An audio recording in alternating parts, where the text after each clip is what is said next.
Recall about common challenges we encountered with maintaining or updating golden image. In traditional approach, we have been using MDT or SCCM to create golden image for OS deployment.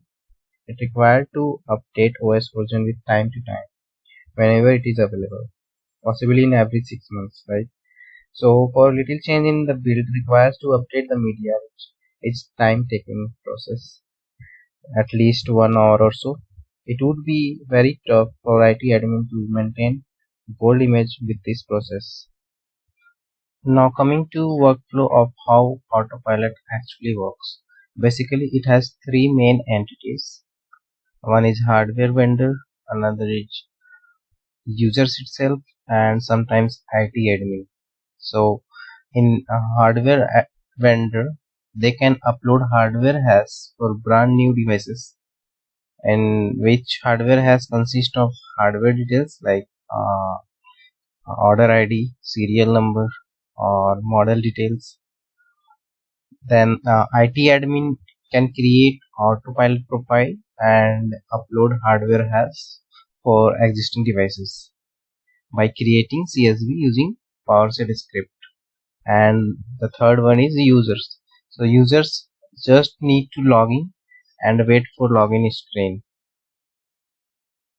So in login screen, he or she should use work or access account. Let's discuss about prerequisites of Windows Autopilot. So it requires Windows 10, 1703 professional or enterprise or later. Then it requires internet access, actually high speed internet. We need some setting to be configured in MEM portal. That is, users must be allowed to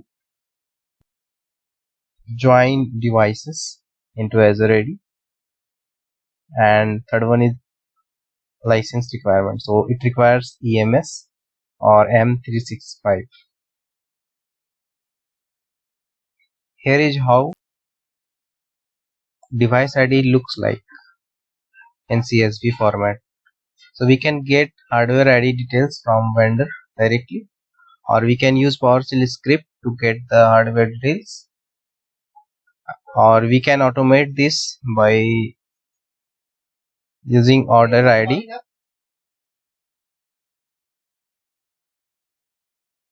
What does autopilot profile means? So whenever we will talk about autopilot profile, it is nothing but just OOB settings. We can configure various settings in OOB, like we can select how privacy settings should appear, or we can hide or show end user license agreement, and we can also decide what kind of privilege the user will be having on the device. We can leverage two kind of autopilot. One is Windows Autopilot and another one is Windows Autopilot Whiteglove. So Whiteglove is now replaced with pre-provisioned deployment. So in Windows Autopilot, in usual autopilot, in normal autopilot, this lets end users get their devices business ready by using a simple process and in just a few clicks, like login with corporate ID and password, and that's it.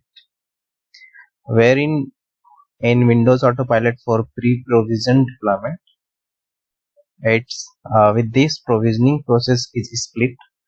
The time consuming portions are done by IT partners or OEMs.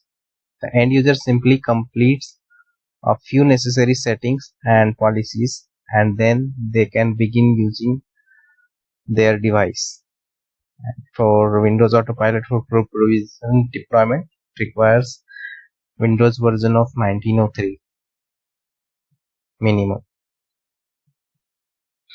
Coming to ESP, the name itself describing its meaning, enrollment status screen. So the ESP tracks the installation of applications, security policies, certificates, and network connections. So here We have three phases: device preparation, device setup, and account setup. In device preparation, it generally checks for prerequisites like it has TPM and security settings are made. Then in device setup, we see application installation process, and also we can configure ESP to force the installation of specified applications or allow users to collect troubleshooting logs and specify what a user can do if device setup fails. So that's it.